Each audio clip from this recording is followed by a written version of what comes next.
ප්‍රධාන ඉංජිනේරුතුමා කිව්වා මෙතන අර තාපය ජනිත කිරීමේ මේ අගේ අඩුවීමට වඩා එහා ගිය ප්‍රශ්නයක් තියෙනවා ඇෂ් කන්ටෙන්ට් එක පිළිබඳ ප්‍රශ්නේ. දැන් ඔයගලගේ සම්මත උපරිම ඇෂ් ප්‍රමාණය 11%යි කියන එක හරිද? හරි. එතකොට දැනට නිරීක්ෂණය වෙලා තියෙන මේ එන නැව්වල ඊට වඩා ගොඩක් වැඩි ප්‍රමාණයක් තියෙන බව අපිට දැනට වාර්තා වෙලා තියෙනවා. ඒක හරිනේ? හරි. එතකොට ඔය ඇෂ් කියලා කියන්නේ මේ දහනය කිරීමෙන් පසු ලැබෙන ඇෂ් නෙමෙයි. ඔයගලන් දහනය කරන්න කලින් තියෙන ඇෂ් ප්‍රමාණය. හරිනේ? ඒක නිසා තමයි ඒතර මේ යන්ත්‍රවලට අනතුරුදායක තත්ත්වයක් ඇති වෙලා තියෙන්නේ. ඒතර මොකක්ද මෙහෙම තත්ත්වයක් දැන් මේ වාර්තාවේ තියෙන විදිහට මේ විදිහට මේ 565 වගේ ලොකු තත්ත්වයකට ගියාට පස්සේ යන්ත්‍රවලට ඇති වෙන අවදානම් මොකක්ද? මොනවද මේකෙන් වෙන්න පුළුවන්? දැන් යන්ත්‍ර ඔෆ් කරන්න වෙනවා කියන එක අපිට තේරෙන ඔෆ් කරන එකමත් පාඩුවක් තේරෙනවා. හැබැයි ඉතින් එහාට යන්ත්‍රවලට තියෙන අවදානම් මොකද්ද ප්‍රධාන ඉංජිනේරුතුමා? පළවෙනි අවදානම තමයි ස්ටීම් ටර්බයින් එකට අපිට ඇඩ්මිට් කරන්න කියලා තියෙන්නේ 541 ස්ටීම්. එතකොට ඒ ටෙම්පරේචර් එක වැඩි වුණොත් තමයි අර PCSL කින් කිව්වා වගේ මේ ප්‍රශ්නේ එන්නේ. අපිට ප්ලාන්ට් එක ට්‍රිප් කරන්න වෙනවා 560ට වඩා ටර්බයින් එකට ඇඩ්මිට් වුණොත්. ඕකේ.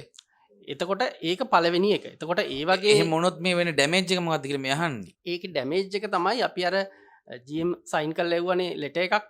ඒකේ අපිට දැන් මේ වගේ ඩැමේජ් මෙච්චර කාලයකට වෙලා නැහනේ.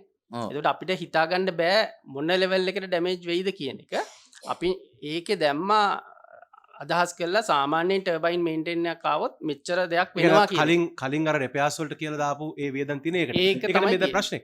ඒක හරි. ඒක අපිට බොහොම ස්තුතියි කලින් දුන්නාට. නමුත් ප්‍රශ්නේ තියෙන්නේ දැන් අපි ඒක නොතකා ඉදිරියට ගියොත් මම උපකල්පනයක්. ඒ ගැන නොතකා මේ විදිහටම ඉදිරියට ගියොත් මේ යන්ත්‍රවලට ඇති වෙන බලපෑම මොකක්ද? යන්ත්‍රවල අනාගතය සහ සුරක්ෂිතතාවය පිළිබඳ ඇති වෙන තත්ත්වය මොකක්ද? ඔව් ඇත්තටම ඒකේ කියන්නේ යන්ත්‍රවලට හානි වීමේ සම්භාවිතාව තමයි වැඩි වෙන්නේ. ඉතින් නමුත් යම්කිසි ලෙවල් එකකට ඒක වැඩි වෙන්න පුළුවන්. නෑ මම මෙහෙම අහන්නම්කෝ ඊට වඩා තේරෙන භාෂාවෙන් දැන් කිව්වා 565ට වැඩි වුණොත් එහෙම මේ සෙන්ටිග්‍රේඩ් මේ විනාඩි 15ක් ඇතුළත මේක නවත්තන්න ඕන කියලා. නවත්තන්නේ නැවතුනේ නැත්තම් ලෙඩක් වෙන හින්දානේ. මොකද ප්‍රශ්නයක් එනවනේ. ඒ ප්‍රශ්නේ සම්බන්ධව ඔයගොල්ලන්ට අවබෝධයක් තියෙනවනේ. ඒක පැහැදිලි කරන්න පොඩ්ඩක්. ඒකෙන් ටර්බයින් එකට ඩැමේජ් එකක් වෙන්න පුළුවන්. වෙන්න පුළුවන් වෙන හින්දා නෙවෙයි වෙන්න පුළුවන් හින්දා. ටර්බයින් එකට කොහොමද ඩැමේජ් එකක් වෙන්නේ කියලා? විනාඩි දෙන්න ටර්බයින් එකටද ටර්බයින් එකේ බ්ලේඩ් වලටද මොනවටද ඩැමේජ් එක වෙන්නේ? ටර්බයින් එකත් හරියට නිකන් එන්ජින් එකක් වගේ කියලා හිතන්නකෝ. එන්ජින් එක ඕවර්හීට් වෙනවා. ඒ වගේම ටර්බයින් එකටත් අපි අර ඊට වඩා ස්ටීම් ප්‍රමාණයක් දැම්මොත් ඒක ඕවර්හීට් වෙන්න පුළුවන්.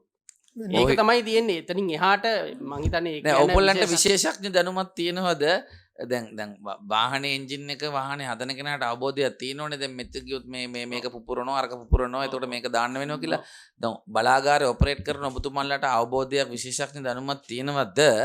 මේක දිගින් දිගටම අර මෙතුමා ඇහුවාගේ ඒක නොතකා දිගටම ෆීඩ් කරගෙන ගියොත් වෙන්න පුළුවන් තාක්ෂණිකව වෙන්න පුළුවන් ඩැමේජ් එක මොකක්ද කියන්නේ? එහෙම ස්පෙસિෆිකලි අපිට එහෙම එකක් නැහැ. අපි හැමතිස්සෙම බලාගන්නේ මේක විතින් රේන්ජ් තියාගන්න. අපිට මේ උපසභාපතිතුමා ඔබතුමාගේ විශේෂඥ දැනුම පොඩ්ඩක් පැහැදිලි කරන්න. ඔබට පහසු කරන්න. දැන් මැනුවල් එකේ තියෙන ස්ටෑන්ඩඩ්ස් කිව්වනේ PUCSL එක. ඒතර මැනුවල් එකේ තියෙන ස්ටෑන්ඩඩ්ස් අනුව මේ විදිහට තත්ත්වයක් මතු වුණොත් අනිවාර්යයෙන්ම යන්ත්‍ර නතර කරන්න. ඒ වගේම දිගින් දිගට මේ වගේ තත්ත්වයක් ඇති වුණොත් දිගින් දිගට මේ විදිහ දැන් පේනවනේ එහෙම ඔබ්සර්ව් කරලා තියෙනවා දිගින් දිගට මේ ප්‍රශ්නේ තියෙනවා විශේෂයෙන්ම වැඩිපුර ඇෂ් කන්ටෙන්ට් එක තියෙන නිසා. හරි එතකොට දැන් ඒ වගේ තත්ත්වයක් තුල ඔබතුමා විශේෂඥයෙක් වශයෙන් මොකද හිතන්නේ? මෙමය ඒ දීලා තියෙන ලිමිටේෂන් එක්සීඩ් කරොත් ඔක කියන්නේ සේෆ් ඔපරේටිං රීජන් ඉන් වින්ඩෝ එක කියලා. එයා කියන රේන්ජ් එකේ තමයි ඔක ඔපරේට් කරන්න ඕනේ. නැති වුණොත් තර්මල් එක්ස්පැන්ෂන්ස් එනවා බ්ලේඩ්ස් වලට. එතකොට තර්මල් එක්ස්පැන්ෂන් කන්ට්‍රැක්ෂන් එන්න පුළුවන් ෆැටිග් කියලා අපි දැන් අර කම්බියක් නමන්නේ මෙහෙම කරලා. ඒ වගේ වෙන්න පුළුවන්. ඒ වගේ ගොඩක් එහාට ගියාම මොකද එයාට විත්සෝල් මේ ත්‍රෙෂෝල්ඩ් එකක් තියෙන ටෙම්පරේචර් එක. ඒක ඩිසයින් ටෙම්පරේචර් එකක් තියෙනවා. ඒක නිසා මේගොල්ලන්ට හැමතිස්සෙම ඉන්ස්ට්‍රක්ෂන් දීලා තියෙන්නේ ඒ වින්ඩෝ එකෙන් එළියට පයින්න එපා. සැක්‍රිෆයි කරන්න කැපැසිටි. ඒ කියන්නේ ඔය කී දීලා තියෙන මැනුවල් එකේ තියෙන නියමිත ප්‍රමිතීන් වලට එළිය ගියොත් යන්න එපා. යන්න එපා. යන්න එපා. යන්න එපා. ට්‍රිප් කරන්න. ඒ කියන්නේ ප්ලාන්ට් එක නවත්තන්න යන්න එපා. දැන් සැක්‍රිෆයි කරන්න කැපැසිටි එක. නෑ අපි ඒකට තර්මල් ඩිස්පැච් කරනවා මොනවා. නෑ ඔබ දෙකක් තියෙනවනේ. දැන් ප්ලාන්ට්ක නැවත්වම ජෙනරේෂන් එක අඩුවීම කියන කාරණේ පොඩ්ඩක් පැත්තකින් තියමුකෝ අපි. ඒතර දැන් මේ කතා කරන particularly මේක මේවට වෙන්න පුළුවන් ඩැමේජ් එක නිසානේ මේක කරන්නේ. yes හරිද? එතකොට එහෙම දැන් එහෙම ඩැමේජස් වල ස්ටෙප්ස් තියෙනවනේ. ඒ ස්ටෙප් සම්බන්ධව මේගොල්ලන් දැනුවත්ද බලාගාරය කට්ටිය? සප්ලයි කියන්නේ OEM manufacturer දීලා තියෙන රේන්ජ් එක සේෆ්ටි ඔපරේටින් රේන්ජ් එකක් තියෙනවනේ දීලා. ඒකේ ඔපරේට් කරපුවම ප්‍රශ්නයක් වෙන්නේ නැහැ. එයා කියලා තියෙන්නේ ඒකයි. දැන් මේක අර ටෙම්පරේචර් එක එක්සීඩ් වුණාම අර මම කිව්වේ මෙන්න මේකයි කියලා හරියට කියන්නේ ක්‍රීප් වෙන්න පුළුවන්. නමුත් ක්‍රීප් වෙන්න ලයිෆ් එකක් තියෙනවා. ඒ කියන්නේ සයිකල් ගානක් කම්ප්ලීට් වෙන්න ඕනේ. ඒ අතරතුර ලයිෆ් එක අඩු වෙනවා. අවසාන ප්‍රශ්නය ඔක සම්බන්ධව අහන්න. දැන් එහෙම නොකර ඔව් එහෙම නොකර අපි හිතමු දැන් අමතක වුණා. විනාඩි 15න් ඕෆ් කරන්න. ඒගොල්ලෝ එලාම වෙනවා. බස් එකක් කියනවා.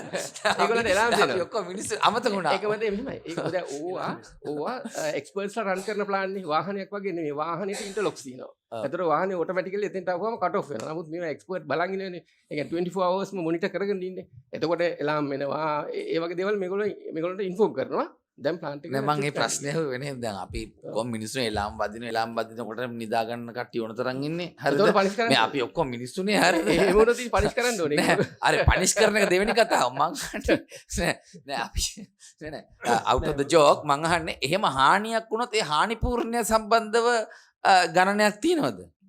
අපි දන්නේ මොන වගේක් වේද කියලා. උදාහරණේ වාහනේ පාරකට හැප්පුණා හැප්පෙන්න කලින් කියන්න බෑ මොනවද කැඩෙන්නේ කියලා. හැප්පුණාට පස්සේ බලන්න. හොඳ උත්තරයක් ඒක. පියුස්